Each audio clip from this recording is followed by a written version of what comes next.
Yo tout le monde, c'est Aurel, aujourd'hui on se retrouve pour la review de l'épisode 21 de Shingeki no Kyojin saison 4. Si vous ne l'avez pas vu, je vous invite à aller le voir, c'est disponible sur Wakanim et Crunchyroll comme chaque semaine. On a eu un épisode très intéressant cette semaine parce qu'effectivement il y a une chose qu'on ne connaissait pas encore, c'est au niveau d'Ymir, on ne la connaît quasiment pas, on sait juste que c'est le premier titan et que finalement à l'heure actuelle elle est dans les chemins et c'est vrai que c'est un petit peu elle qui obéit à tout ce qu'on lui dit.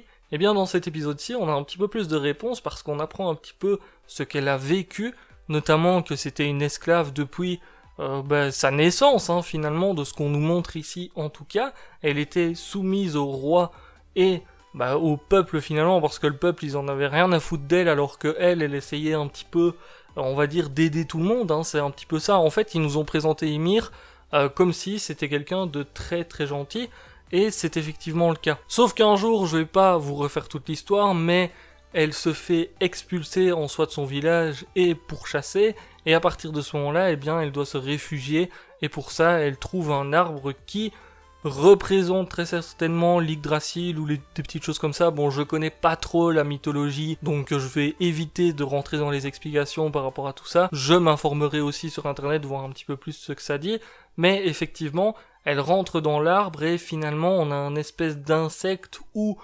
système nerveux ou autre qui commence à, entre guillemets, fusionner avec elle pour lui donner les pouvoirs des titans. À partir de ce moment-là, elle peut se transformer, et petite chose qui peut en étonner certains, c'est que elle a les pouvoirs des titans, donc pourquoi est-ce qu'elle ne se rebelle pas contre ceux qui l'ont expulsée, contre finalement tout son ancien village, parce qu'elle pourrait très bien le faire, elle a la puissance pour le faire maintenant.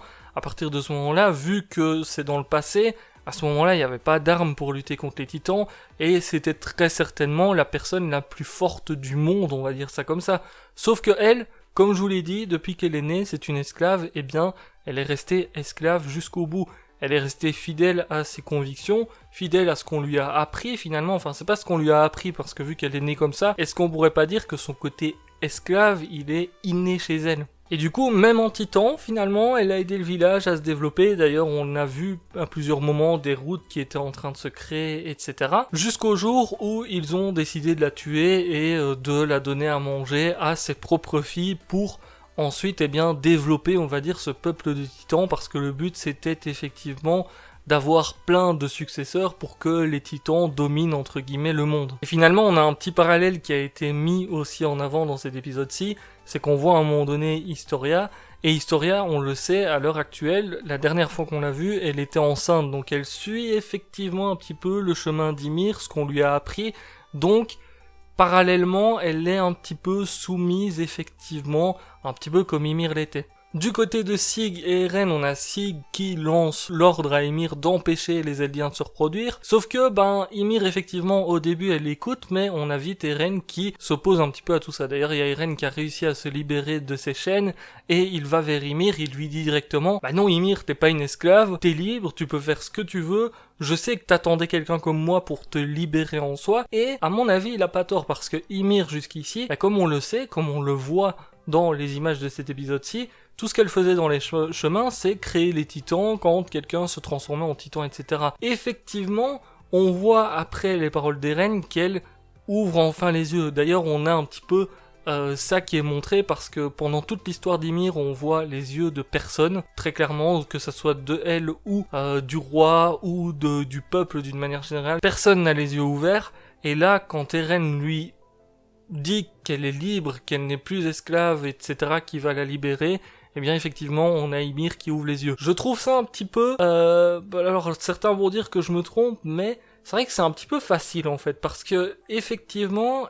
Eren, il arrive là en mode bon soldat. Ouais, je suis venu là, je vais te libérer, tout simplement, t'es pas une esclave. Et juste ça a permis à Ymir, finalement, de se libérer, alors que ça fait je sais pas combien d'années, ça fait plus de 2000 ans, il me semble, qu'elle est justement esclave de tout ça. Alors effectivement, c'était par automatisme, mais que de simples paroles comme celle d'Eren arrivent à changer effectivement une façon de fonctionner qui est aussi vieille, je trouve que c'est entre guillemets incohérent. Bon, c'est cohérent en soi parce que elle était soumise et voilà, maintenant on lui a montré que la liberté existait, mais d'un autre côté, j'ai trouvé que c'était un petit peu facile à ce niveau-là. Et à partir de là, du coup, on a Eren qui arrive à lancer le grand terrassement, mais le vrai grand terrassement, pas celui avec quelques titans juste pour faire peur au monde, effectivement. Eren, il est dans un mood où les gens ont voulu lui prendre sa liberté, et bien lui, il va prendre aussi la liberté aux gens. On le sait, pour Eren, la liberté, c'est quelque chose de très très important. Ça fait maintenant très longtemps qu'il vit entre les murs, etc. Même là, on essaye de lui prendre cette liberté. Et ils nous l'ont rappelé d'ailleurs dans l'épisode précédent, c'est que Eren, quand on lui prend sa liberté, il est prêt à détruire et à prendre lui aussi la liberté des autres. Et c'est finalement ce qu'il fait avec ce grand terrassement. Après, il faut voir un petit peu ce qui va se passer, parce que là, effectivement, on a vu les titans qui se déployaient, etc.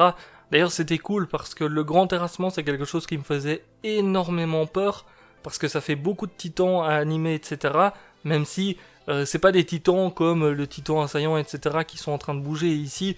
Ils vont tout droit vers leur objectif et c'est tout. Mais malgré ça, ça me faisait un petit peu peur potentiellement pour l'animation. Mais l'épisode, vraiment, au niveau de l'ambiance, de l'animation et tout, ça restait très très très très propre. Ce qu'on va devoir voir par rapport à tout ça, c'est ce que veut effectivement Eren exactement. Est-ce qu'il est prêt à avoir des alliés ou pas? Parce que là, il a dit île du paradis, je suis là, enfin je vais détruire le monde, je vais nous libérer, entre guillemets, etc. C'est son objectif. Sauf que du côté de l'île du paradis, déjà, je doute que tout le monde soit ok avec sa façon de faire, parce que le but premier au départ, c'était pas de détruire le monde, c'était simplement de montrer au monde que l'île du paradis avait de quoi se battre s'il le fallait, et c'était pour les intimider, entre guillemets. Ici, Eren, il a été beaucoup plus loin parce que il est parti pour détruire complètement tout, et pas seulement Mark qui, à l'heure actuelle, sont les seuls opposants de l'île du paradis, on va dire ça comme ça. Du coup, du côté de tout ce qui est Armin, Mikasa, etc., je doute quand même qu'ils se lient à Eren pour tout ça, parce que eux, ils ne veulent pas non plus la destruction du monde, même si à un moment donné, on voit Armin qui est un petit peu en mode « Oh, c'est bon, Eren est de notre côté, machin », puis vite, il se rend compte que, effectivement, il y a plus de titans que prévu et que c'est pas du tout le cas, et finalement, Eren, il a vraiment lancé le grand terrassement. Du coup, on a plusieurs scénarios qui sont en soi possibles à l'heure actuelle, c'est qu'on ait Eren contre le monde, finalement, et c'est, pour moi, le plus probable, c'est que on ait, on va dire, les différents clans qui s'unissent pour lutter contre lui. Et finalement, ça permettrait de libérer aussi le monde, parce que le monde, à l'heure actuelle, il y a un petit peu tout le monde qui est en guerre, mais si tout le monde s'unit contre Eren, finalement, il y aura une alliance qui se sera créée, et ça fera une espèce de libération, si bien sûr, Eren meurt avant tout ça, parce que, effectivement, si Eren arrive à dominer, et à l'heure actuelle, avec tous les titans, va falloir y aller pour le battre, eh bien c'est vrai que cette liberté ne sera pas possible. À moins que le plan d'Eren soit complètement différent et que ça soit potentiellement de transformer tout le monde en titan.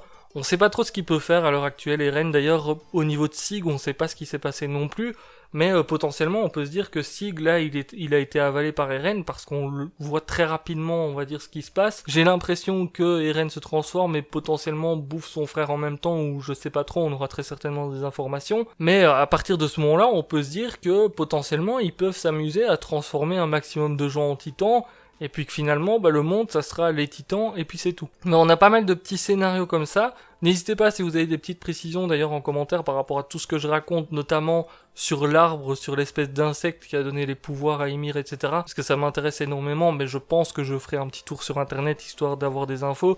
Et c'est vrai que j'ai toujours un petit peu peur de me faire spoil, déjà que j'ai été spoil de quelques petits trucs. Alors c'est vrai que si je me fais encore plus spoil, c'est un petit peu bête. En tout cas, je suis impatient de voir le prochain épisode, voir un petit peu ce qui va se passer par rapport à tout ça, parce que là, on a effectivement beaucoup de choses qui ont changé dernièrement avec toutes les informations qu'on a. Sur ce, je vous laisse là, je vous dis à très très bientôt, n'oubliez pas le petit pouce bleu, ciao, ciao!